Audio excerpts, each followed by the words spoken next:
নমস্কার, সকল শ্রোতাকে আমার অভিবাদন। আবৃত্তি করব স্বরচিত একটি কবিতা, নাম হরিণ চোখের মেয়ে।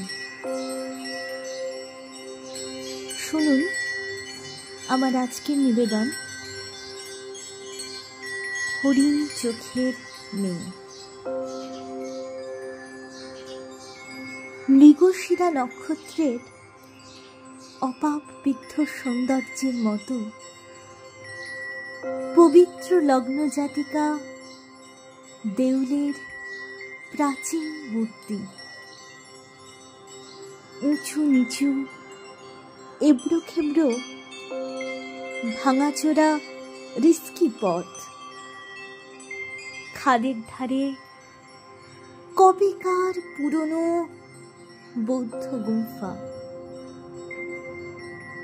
নদীর জলে আবছায়াময় তোমার নান্দনিক প্রতিচ্ছবি।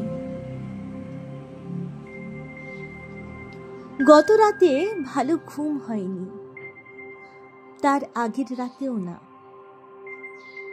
মায়া ঘুমের অমুখ রেখা ধরে তাল খেয়ে পড়া ত্রস্ত মাতালের মতো তোমার কাছে বসি, হাত ধরি।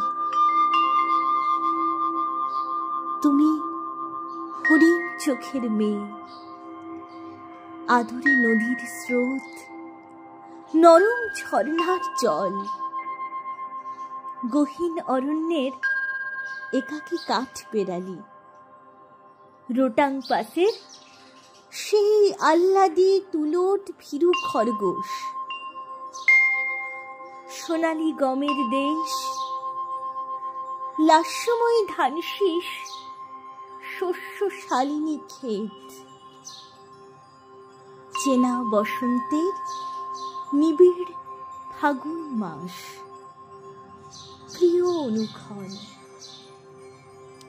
আর যদি একে তুমি ভালোবাসা মনে করো, তাহলে অমলিন আকাশের 7 রঙা রামধনুর মতো তা বর্ণে বর্ণে সত্যি।